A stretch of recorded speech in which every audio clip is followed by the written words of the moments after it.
akan terjadi kiamat ketika musik sudah dihalalkan. Arti musik di sini adalah musik yang sifatnya diharamkan syar'i. Karena ada khilaf di antara para ulama bagaimana dengan musik-musik yang dianggap tidak melawan syar'i, seperti bentuknya nasyid, salawat dan satu sejenis-jenisnya yang tidak diiringi dengan musik-musik yang gedam-gedum. Sebahagian ulama masih mengatakan boleh, sebahagiannya mengatakan haram, memukul mutlak haramnya musik.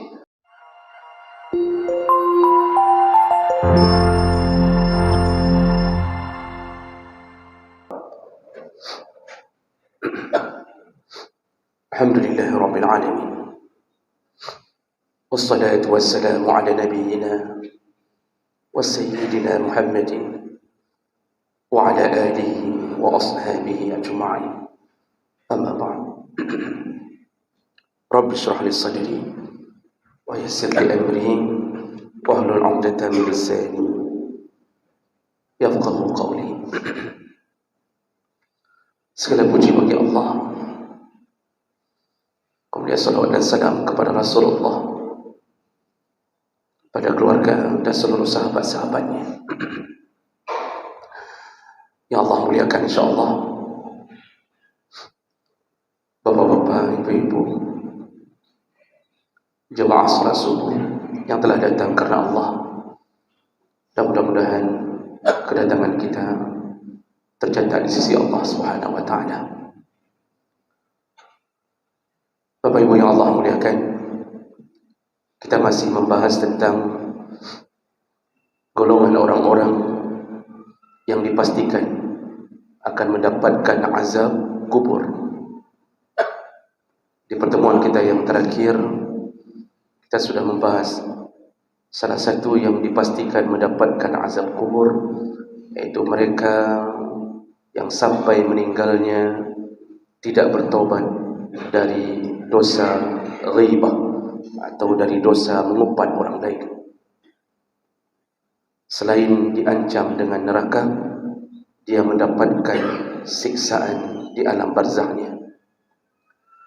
Kita sambung orang berikutnya yang Allah dan Nabi mengatakan dipastikan mendapatkan siksa di dalam kuburnya atau di alam barzahnya, yaitu mereka yang meninggal dalam keadaan tidak bertaubat dari zinanya. Jadi para penzina sebelum dicampakkan ke dalam neraka disiksa lebih dahulu di alam barzah yang menjadi pemanasan. Dan ini Allah sebutkan dalam surat Furqan ayat 68. Allah katakan wallazina la yad'una ma'allahi ilahan akhar wa la yaqtuluna an-nafsa allati harrama Allah illa bil haqq wa la yaznun. Allah memulai kalimat dengan mengatakan orang-orang yang hidupnya, selama hidupnya tidak pernah melakukan kesyirikan dan juga tidak pernah membunuh orang lain kecuali dengan cara yang hak. Jadi selama hidup tidak pernah membunuh orang lain kecuali dengan cara yang hak, baru tidak berdosa. Dan yang hak itu diantaranya membunuh karena dibunuh atau disebut dengan qisas. Lalu membunuh murtad. Membunuh murtad tidak berdosa karena orang murtad layak dibunuh, namun harus melalui keputusan pengadilan, hakim yang memutuskannya. Dan kemudian membunuh orang yang berzina setelah menikah dengan cara rajam, itu yang hak. Atau dalam hadis yang lain, membunuh para perampok yang mencoba merampok kita. Selain daripada itu, tidak halal dibunuh kecuali adanya petunjuk-petunjuk dan dalil-dalil dari Allah dan Nabi sallallahu alaihi wasallam. Nah, kemudian Allah menyambung wala yaznun, dan mereka selama hidup tidak pernah berzina. Inilah orang-orang yang selamat. Wa may yaf'al dzalika yalqa asama. Tapi yang berani melakukan itu, artinya salah satu dari 3 dosa besar ini berani dilakukan, yalqa asama, kata Allah, maka dia akan disiksa di dalam asam.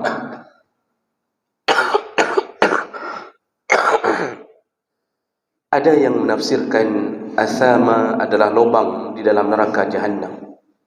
Ada yang menafsirkan asama adalah lubang sebelum neraka Jahannam. Dan itu termasuk salah satunya adalah alam barzakh. Jadi disiksa oleh Allah di kuburannya, di alam barzakhnya, ketika dia melakukan salah satu dari zina ini, salah satu dari dosa ini. Dan salah satunya adalah zina. Bapak Ibu yang Allah muliakan, kalau melihat hadis-hadis Nabi SAW, maka tiada keraguan bahawa Rasulullah SAW pun telah mengatakan bahawa ada model siksa khusus bagi para penzina. Dalam hadis yang panjang dari Samurah bin Jundab, Rasulullah dijemput oleh 2 malaikat di dalam mimpinya. Ini sambungan dari hadis-hadis tentang siksa kubur. Karena rata-rata siksa kubur, tipe-tipenya, macam-macamnya bergabung dalam hadis ini. Dan hadisnya sangat panjang. Jadi ketika Nabi dibawa oleh 2 malaikat dalam mimpinya, dan mimpi Nabi itu hak, berbeda dengan mimpi kita. Rasulullah SAW menceritakan, innahu atani al-lailah atiyani wa innahuma ibta'tani wa innahuma qala li intaliq. Ketika aku dijemput oleh 2 malaikat, kata Rasulullah, kemudian aku dibawa ke satu lembah, dan kemudian setelah dinampakkan satu siksa, malaikat tidak menjelaskan lebih dahulu.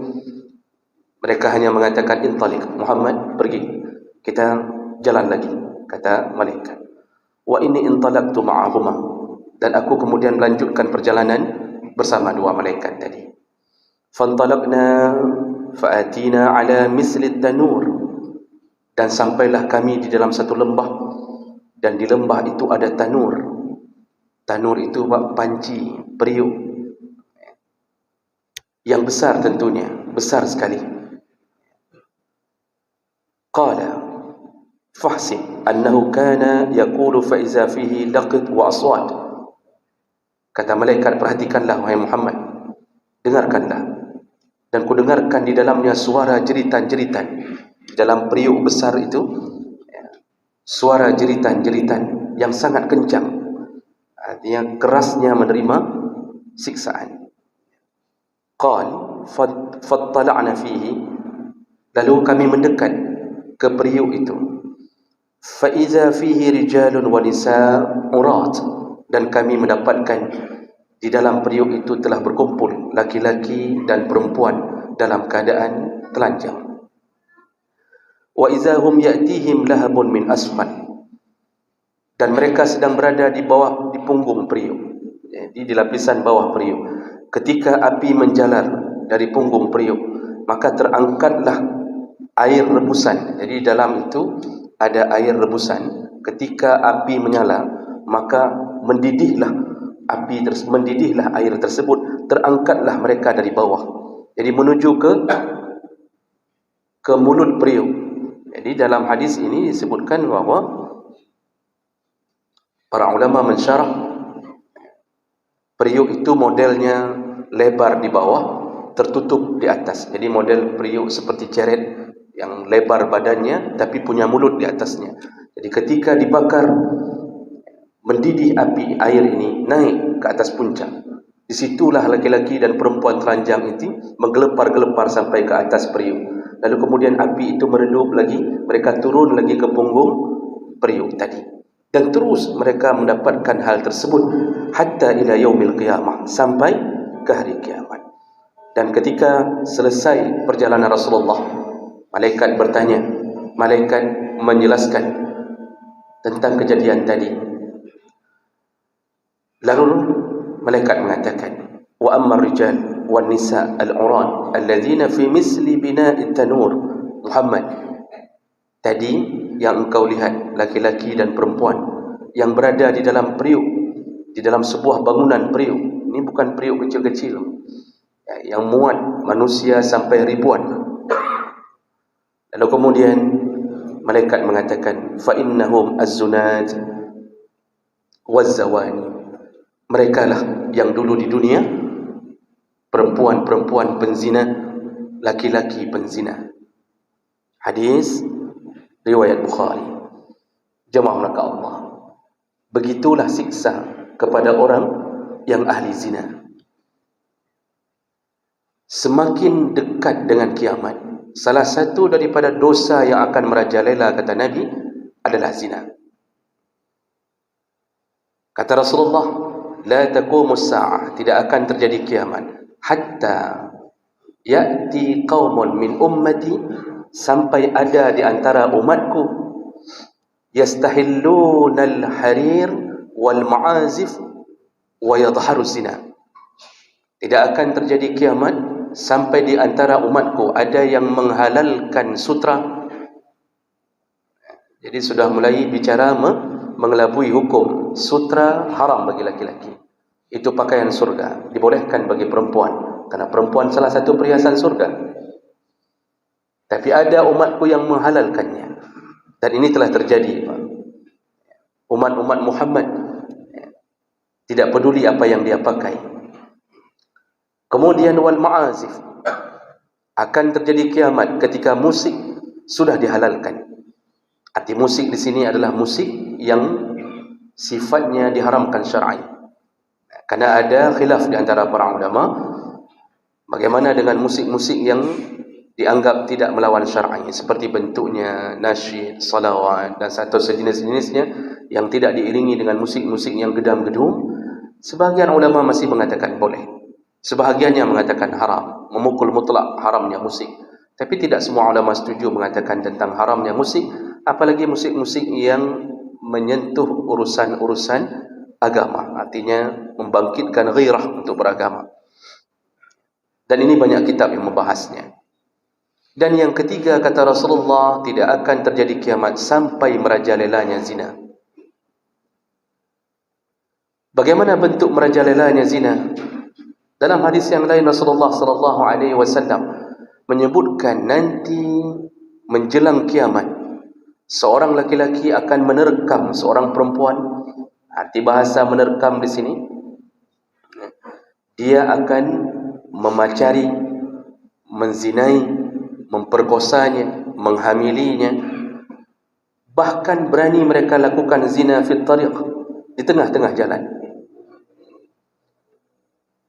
Lalu waqala khiyarukum, dan orang yang paling baik di antara kalian, orang yang paling alim di antara kalian, ketika tahu bahwa mereka sedang berzina di tengah jalan, apa yang dia katakan?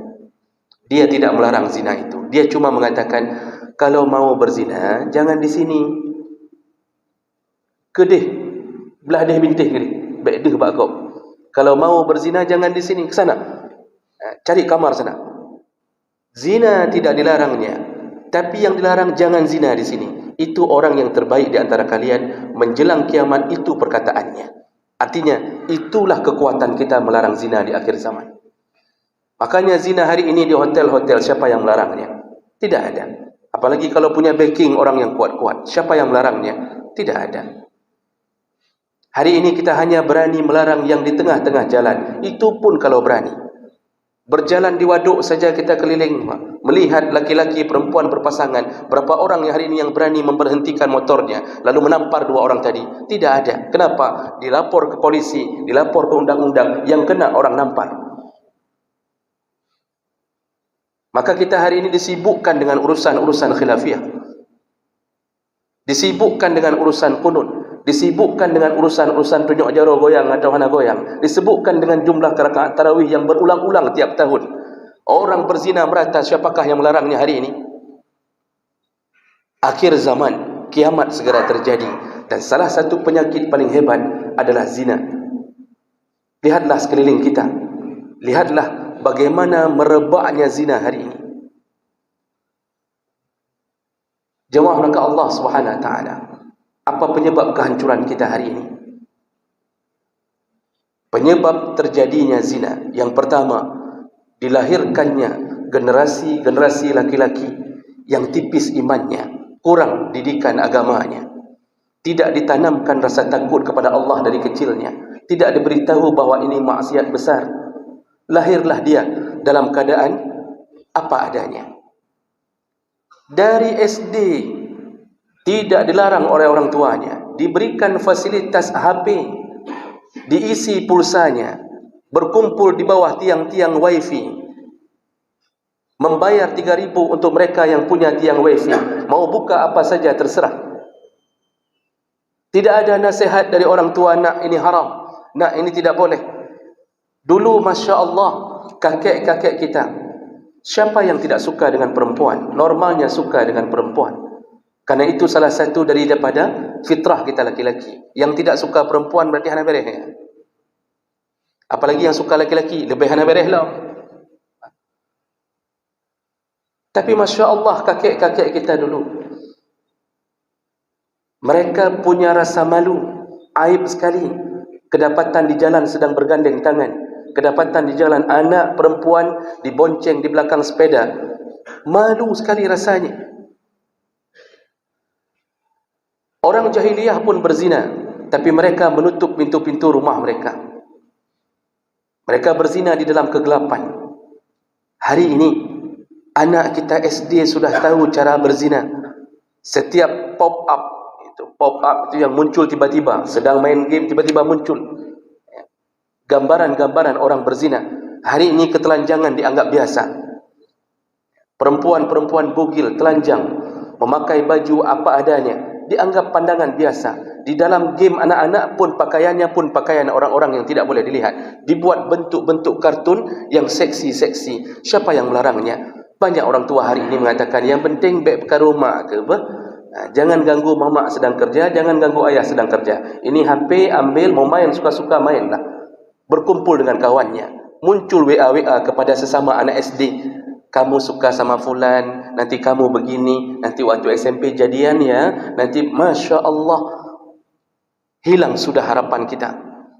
Padahal Allah mengatakan, وَلْيَخْشَ الَّذِينَ لَوْ تَرَكُوا مِنْ خَلْفِهِمْ ذُرِّيَّةً ضِعَافًا. Takutlah engkau, kalau engkau nanti meninggalkan anak-anak dengan keadaan yang lemah. Lemah apanya? Bukan cacat kaki. Karena orang-orang yang cacat dekat dengan surga. Bukan lemah gara-gara autis, karena orang autis dekat dengan surga. Bukan lemah ekonomi, karena orang ekonomi pun dekat dengan surga. Tapi yang dimaksud Allah adalah, takutlah engkau mempunyai anak yang lemah imannya. Hana ya lima. Dan ini akibat apa? Salah kita, Pak. Kita biarkan dia terjebak di dalam zinanya, di dalam pandangan-pandangan zina. Padahal Allah telah mengatakan, wala taqrabuz zina, janganlah engkau mendekati zina. Allah tidak katakan langsung la tazni atau la taznu. Allah katakan jangan dekat, karena jalan yang menuju zina itulah penyebab terjadinya zina. Gambar porno, video porno, kata-kata yang porno, lingkungan-lingkungan yang tidak lagi memperhatikan adab-adab seorang pelajar. Kita pergi sekolah, kita sekolahkan anak kita, kita antarkan dengan becak, dia melambaikan tangannya kepada orang tuanya, kita cium keningnya. Siapa tahu di sekolahnya dia lakukan apa? Tidak ada yang tahu. Satu lokal dikumpulkan bersama laki-laki perempuan. Ketika guru belum sampai, maka mereka saling bersentuhan, merayu-rayu. SMP, SMA, satu lokal, guru belum datang, apa yang terjadi? Lihatlah apa yang terjadi. Nah, yang berani duduk di atas lemung si laki-laki. Sebelum guru datang, yang perempuan duduk di atas lemung. Lemungnya apa bahasa Indonesia? Pangkuan laki-laki. Kadang-kadang terhalang khutbah gara-gara bahasa apa. Berani. Nanti yang perempuan dalam lokal buat TikTok dengan rok-rok yang pendek, lalu berjoget-joget di depan laki-laki. Si laki-laki begitu senangnya mendapatkan pelayanan dari teman-temannya yang seksi. Ini sebab lahirnya generasi-generasi yang kurang dan tipis imannya. Lalu kemudian akibat daripada itu, nafsu syahwat tidak tertahan karena terbiasa mata, hidung, mulut, sentuhan-sentuhan, terbiasa mengundang zina. Penyebab yang paling kuat zina yang kedua adalah lahirnya generasi-generasi perempuan yang hilang rasa malu. Hilang rasa malu. Rasulullah sallallahu alaihi wasallam menyebutkan min kalamin nubuwatil ula, dari nabi yang pertama, kata Rasulullah, nasihatnya kepada seluruh umatnya apa? Wa illam tastahi fa'mal ma syi'ta. Kalau engkau tidak malu, buatlah apapun yang engkau suka. Malu menjadi salah satu pintu iman. Begitu malu tercabut, hilanglah iman. Dulu perempuan membuka aurat, betis nampak, malunya minta ampun. Perasaan di hati, kalau seandainya menyukai seorang laki-laki, tidak berani disampaikannya. Tidak berani. Laki-laki pun begitu. Paling berani zaman-zaman dulu, Pak, itu masih 70-an, 80-an masih modal begitu. Kalau mencintai seorang perempuan pun, paling laki-laki ini mengirim surat. Dikirim surat, ditaruh dalam bawah lepiang. Dalam bawah lepiang Tanah Syahadi. Allah Akbar. Di dalam kelapa busuk. Betul kelapa busuk. Kelapa yang berlubang. Lalu dikirimkan utusan, tolong suruh jaga si Nyakmah, tolong suruh jaga di ujung sungai. Saya mengirimkan surat. Dikirimkan surat melalui sungai. Itu buah luping berjalan sendiri. Atau kadang-kadang dikirim melalui utusan, kirimkan surat ini kepada Nyakmah. Ujung-ujungnya kawin sama yang kirim, Pak. Begitu malunya, menjumpai malu, mau buat duduk di mana malu, mau duduk berdua di kafe, malunya minta ampun. Perempuan-perempuan dulu tidak ada yang menghiasi kedai kopi. Cuba fikirkan kembali, tahun 90-an belum ada perempuan yang duduk menghiasi kedai kopi. Hari ini Masya Allah, dengan celana jin, dengan baju jin, duduk di kedai kopi, hilang rasa malu, di depannya laki-laki. Kemudian bersenda gurau, tertawa, terbahak-bahak. Tidak ada sedikit pun perasaan segan di saat kedai kopi itu dikelilingi oleh banyak laki-laki yang mungkin menikmati kecantikannya, menikmati tubuhnya. Tidak ada lagi. Baju ketat, Masya Allah, berkeliaran di kota kita.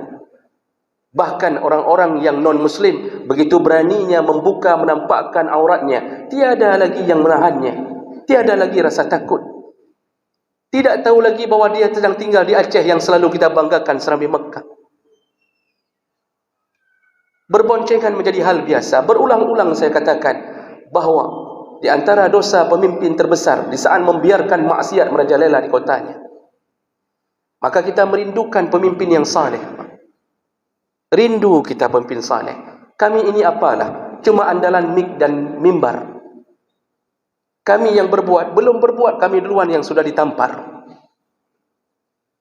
Coba kalau tanda tangan pembesar-pembesar agama, tanda tangan bersama pembesar-pembesar di sebuah tempat, didukung oleh aparat, lengkap sudah, selesai sudah.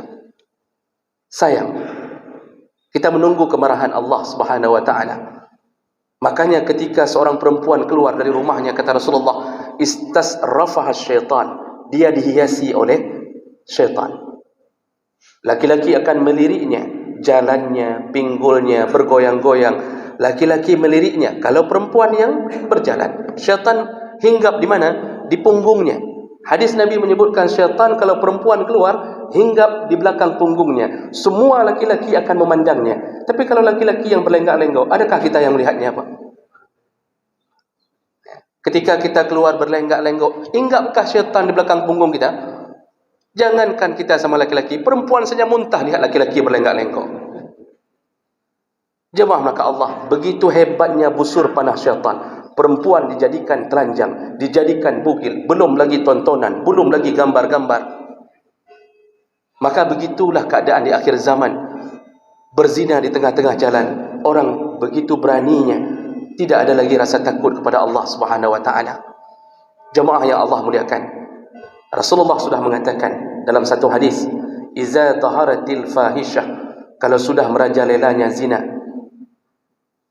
maka dipastikan illa fasyahum, Allah turunkan kepada kaum itu yang membiarkan zina merajalela. Allah turunkan kepada kaum itu apa yang Allah katakan, Nabi katakan, at-ta'un, Allah akan berikan wabah penyakit, wal auja', iaitu sesuatu wabah yang aneh. Lam takun misla madad alaihi, belum pernah penyakit itu datang sebelumnya. Buka mata lebar-lebar, belum pernah kita kenal COVID-19, belum pernah kita kedengarkan macam-macam model, Pak. Ini sudah mulai datang lagi, diberi nama baru, namanya Omicron. Wallahu a'lam, entah benar entah tidak. Kita katakan tidak benar, di depan kita jenazah terbaring dengan sesak nafas, tidak mencium bau, tidak merasakan rasa. Kita katakan benar, kita katakan tidak benar, kita jadi bingung sendiri. Tapi kenyataannya ada. Dan sampai hari ini walaupun berbagai cara dilakukan, belum berhenti penyakit ini. Kenapa? Kita lupa yang memberi penyakit Allah. Allah marah. Allah marah kepada kita. Kita tidak mencabut akarnya. Kita tidak menghentikan dosa kita. Yang kita cuma berbuat seakan-akan kitalah maha penyembuh. Itu belum lagi diambil manfaat oleh golongan-golongan tertentu. Jemaah maka Allah Subhanahu Wa Taala, baru di dunia kita sudah sibuk. Berapa tahun sudah COVID ini? Begitu tersiksanya kita. Yang dulu kita begitu mudahnya pergi sana, pergi sini. Masya Allah, hari ini begitu banyak yang membuat kita malas untuk bepergian. Ditahan sana, ditahan sini. Tapi tidakkah terfikir sedikit pun untuk taat kepada Allah? Dan hebatnya lagi, ketika kita beritakan tentang ini, maka kita diincar. Kita beritahu tentang dosa-dosa ini, kita diincar. Bukan pelaku maksiatnya yang diincar, orang yang sedang menahan pelaku maksiat yang diincar. Benar-benar akhir zaman, zaman fitnah. Kata Rasulullah, akan terjadi sebelum turunnya Dajjal, sanawatin khadda'an. Engkau akan mengalami tahun-tahun yang panjang, yang penuh dengan penipuan, pengelabuan, dengan fitnah. Maka kata Rasulullah dalam hadis, berpeganglah engkau kepada kitab Allah dan sunnahnya. Genggamlah, gigitlah ajaran nabimu. Kalau tidak hancur, maka siapa keluarga yang selamat hari ini daripada zina? Yaitu keluarga yang menahan-nahan anaknya, walaupun anak itu akan mengatakan papa jahat, mama jahat. Saya tidak dibiarkan, anak-anak orang lain boleh kok nonton ini, nonton itu. Kenapa saya tidak dibiarkan bergabung dengan mereka? Walaupun ribuan kali dia mengatakan kita jahat, tapi kitalah orang-orang yang terbaik di hadapan Allah. Jagalah anak, jagalah istri, jangan jadi suami dayus. Jangan biarkan istri kita memakai baju ketat, dinikmati oleh orang banyak. Bodohnya minta ampun, istri-istri kita yang mahar, yang bayar mahar kita, yang kasih nafkah kita, yang nikmati orang lain. Bodohnya minta ampun dayus. Dia biarkan anaknya pacaran, dia tidak tanya, dijemput sekolah setiap hari oleh pacarnya. Kita tidak marah, malah kita merasa terbantu. Terima kasih ya nak, udah dijemput, bisa hemat ongkos becak. Masya Allah, hancurlah hidup kita. Hari ini memang tiada lagi daya, tiada lagi upaya untuk menahan maksiat. Tapi Allah tidak lalai dengan semua kezaliman yang terjadi. Allah tidak lalai dengan maksiat kita. Cuma Allah menangguhkan azab kita karena kita umat Muhammad sallallahu alaihi wasallam. Kalau bukan umat Muhammad, sudah habis dari dulu seperti umat-umat terdahulu. Maka bapa dan ibu yang Allah muliakan, tahanlah keluarga kita dari perbuatan zina. Tahanlah anak-anak kita dari perbuatan zina. Mudah-mudahan Allah menyelamatkan kita sampai ke pintu surganya. Subhanakallahumma bihamdik, asyhadu an la ilaha illa anta, astaghfiruka wa atubu ilaik. Wassalamualaikum warahmatullahi